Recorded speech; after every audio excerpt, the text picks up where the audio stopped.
सो देखिए यहाँ पे आपको बता दूं कि एग्जाम पैटर्न टाइप्स क्या है। पेपर 1 पेपर 2 दो एग्जाम देखिए होते हैं आपके।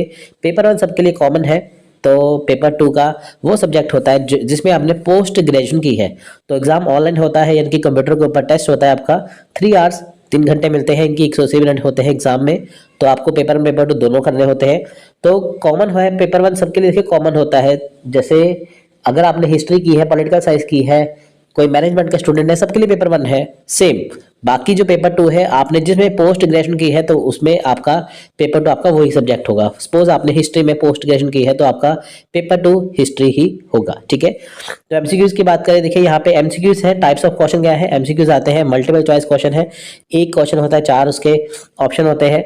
टोटल क्वेश्चन पेपर 1 में 50 आते हैं और पेपर 2 में 100 क्वेश्चन आते हैं। और मार्क्स होते हैं पेपर 1 में, पेपर 1 100 नंबर का होता है, पेपर 2 जो होता है वो 200 नंबर का होता है, यानी कि एक जो क्वेश्चन है वो 2 मार्क्स का होता है। तो देखिए अगर आप क्वेश्चन सही करेंगे तो आपको उसके 2 नंबर मिल जाएंगे।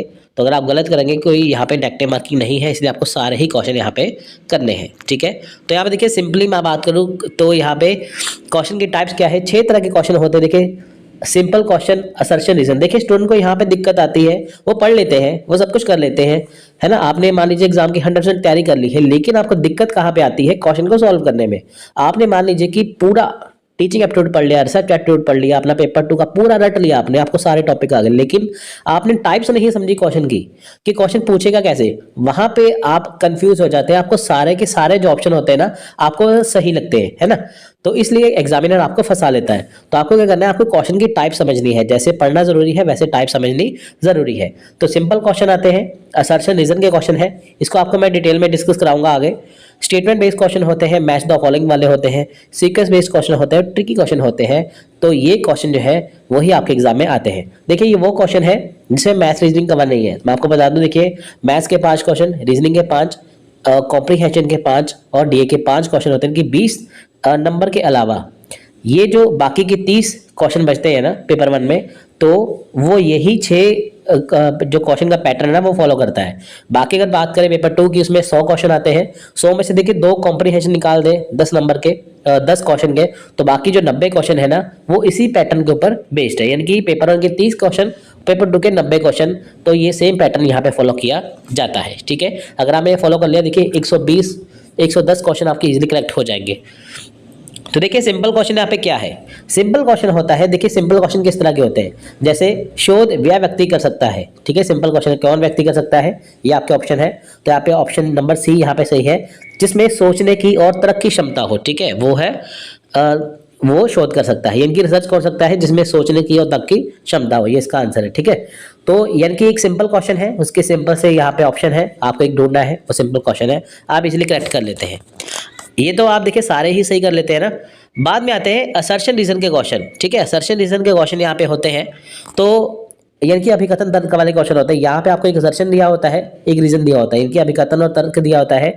तो ये यहाँ पे देखिए सबकी सिट्टी पिट्टी गुम हो जाती है। यहाँ पे उनको लगता है कि ये बहुत बड़ा पहाड़ आपके सामने आ गया, आपसे सॉल्व नहीं होगा, जबकि ये मामूली सी बात है, आप इसे सॉल्व कर सकते हैं। अगर आपने टॉपिक पढ़ा है आप इसे इजिली करेक्ट कर सकते हैं।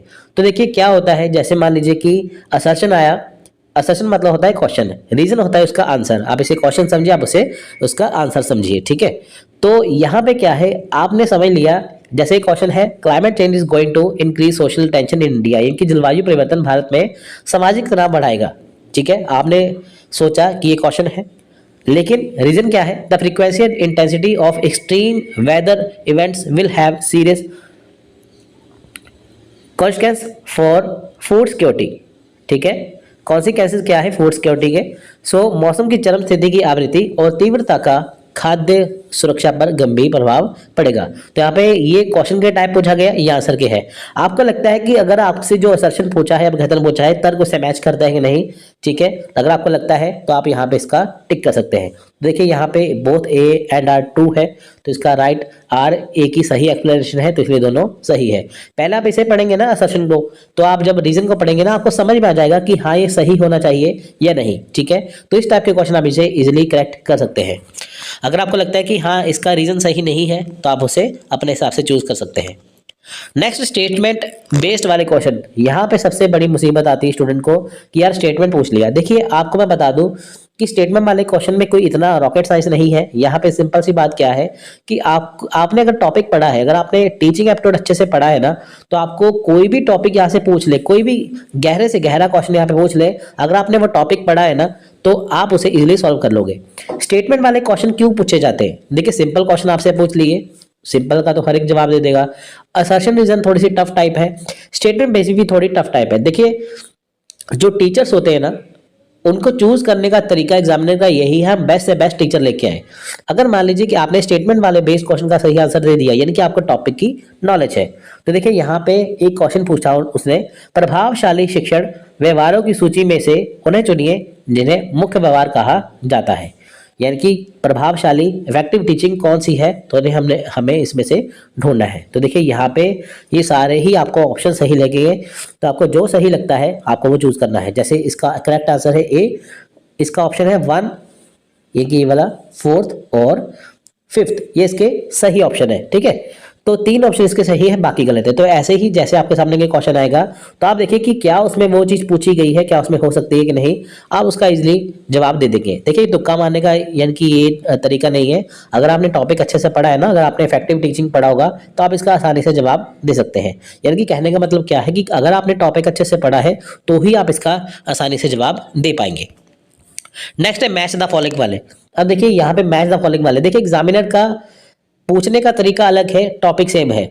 आपने टॉपिक की तैयारी की है, यूनिट की तैयारी की है, पूरे पेपर की तैयारी की है, लेकिन वो क्वेश्चन आपसे घुमा फिरा के पूछेगा, आपकी नॉलेज चेक करेगा कि क्या कहीं भी आप अटकते तो नहीं है, इसलिए ये टाइप से यहाँ पे रखी गई है। मैच द फॉलोइंग की बात करें, देखिए यहाँ पे होता है ना स्तंभ, यानी कि पार्ट ए पार्ट बी यहाँ पे होता है। देखिए 2019 का क्वेश्चन था ये वाला, है ना। तो यहाँ पे देखिए यहाँ पे आपको 2 ऑप्शन दिए जाते हैं, पार्ट ए पार्ट बी, आपको मैच करना है आपस में। ठीक है, जैसे इसका आंसर देखिए यहाँ पे डी, यानी कि ए 3 से मैच कर रहा है ना, बी 1 से मैच कर रहा है और सी 2 से मैच कर रहा है और साथ में ठीक है डी 1 से मैच कर रहा है। तो ऐसे ही आपको मैच द फॉलोइंग करने हैं, आपको आपस में जोड़ना है ना। आपको कोई भी टॉपिक दे सकते हैं। देखिए यहाँ पे देखिए ऑलरेडी क्वेश्चन आ चुका है ना, ये वाला, ये शिक्षण पद्धतियों वाला क्वेश्चन है। ऐसे रिसर्च का क्वेश्चन आ सकता है को, जैसे देखिए लेक्चर विधि है, लेक्चर विधि आपको जैसे मान लीजिए शिक्षण पद्धति का क्वेश्चन है, आपको देखना है कि टॉपिक है शिक्षक पद्धति, आपने टॉपिक ये पढ़ा हुआ है, लेकिन क्या इससे क्या मैच करता है। जैसे यहाँ पे दिखा है ना व्याख्यान पद्धति, यानी कि लेक्चर मेथड जो होता है वो किससे संबंधित है ना। तो आपने अगर पढ़ा होगा तो आपको पता होगा जो लेक्चर मेथड होता है वो अधिक ज्ञान प्रदान करता है। जब आप लेक्चर सुनते हैं ना क्लास में, आपको क्या है, ज्ञान मिलता है ना आपको, तो लेक्चर मेथड क्या है, ज्ञान अधिक इसमें मिलता है। तो ऐसे ही आपको सारे टॉपिक जैसे आप देखेंगे ना कि प्रदर्शन विधि किससे है ना, तो आपको पता चल जाएगा कि अनुभव पर आधारित है ना, ये वाली चीज। तो ऐसे ही आपको सारी ही चीजें ऐसे खुद ब खुद क्लियर हो जाएंगी, बशर्ते आपने टॉपिक अच्छे से पढ़ा हो। एक ये टाइप होगी। एक आती है सीक्वेंस क्वेश्चन की। देखिए ऐसे सीक्वेंस यहाँ पे बने होते हैं ना, ऐसे सीक्वेंस यहाँ पे बने होते हैं कि देखिए जैसे भारत के शक्ति खंड में भाग की दृष्टि से ऊर्जा स्रोतों का सही क्रम क्या है। ठीक है, जैसे आपको यहाँ पे दिया है ना, पहले तापीय आएगा, फिर न्यूक्लियर, फिर जलवायु, फिर वायु। तो आपको ऐसे देखना है। ऐसे ही देखिए रिसर्च के क्वेश्चन भी यहाँ पे आते हैं ना, रिसर्च वाले क्वेश्चन आते हैं ना यहाँ पे कि रिसर्च के स्टेप्स बताइए, टाइप्स बताइए, है ना। तो यहाँ पे आपको स्टेप्स होते हैं कि पहला ये स्टेप, फिर दूसरा, फिर तीसरा, फिर चौथा, ऐसे स्टेप। तो देखिए ऐसे ही है, आपको ये याद करना है। तो सीक्वेंस वाले क्वेश्चन आते हैं। देखिए क्वेश्चन तो आते हैं, आपको क्वेश्चन के अकॉर्डिंग तैयारी नहीं करनी है, आपको तैयारी करनी है उसको क्वेश्चन के अकॉर्डिंग आपको ढालना है। आपने टॉपिक मान लीजिए अच्छे से कर लिया, आपने मान लीजिए रिसर्च वाला टॉपिक अच्छे से कर लिया, पेपर 1 का टीचिंग का अच्छे से कर लिया, कोई भी टॉपिक अच्छे से कर लिया, अगर आपने वो सही क्रम उसका पकड़ लिया तो आप उसे आसानी से सॉल्व कर सकते हैं। जैसे इसका आंसर है ए वाला, पहले तापीय आएगा, न्यूक्लियर आएगा, जलीय आएगा, फिर वायु आएगा, है ना। ये चीजें इसमें आएंगी। तो अगर आपने सीक्वेंस याद किया होगा ना, तो आपको इजीली क्वेश्चन इसमें आ जाएंगे। मान लीजिए आपने तैयारी कर ली है यूजीसी नेट की, जब आप क्वेश्चन सॉल्व करेंगे ना, आपको उसमें दिक्कत आएगी।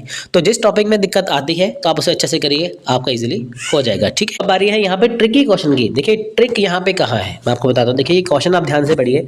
डिजी लॉकर के संबंध में निम्नलिखित में से कौन से कथन सही है। देखिए यहाँ पे ट्रिक है, यहाँ पे लिखा होगा, कई क्वेश्चन में लिखा होता है सही, कहीं में लिखा होता है गलत। हम क्या करते हैं, हम क्वेश्चन को पढ़ लेते हैं। जैसे हमने क्वेश्चन पढ़ा डिजी लॉकर के संबंध में निम्नलिखित में से क्या है बताइए, लेकिन हमने यहाँ पे ये नहीं पढ़ा कि सही भी लिखा है या गलत भी लिखा है।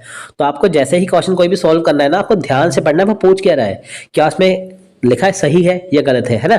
तो अगर आपको लिखा है ना यहाँ पे सही है, तो आपको देखना कि क्या इसमें से सही हो सकता है। लेकिन लिखा है गलत, आपको यहाँ पे से गलत ढूंढना है।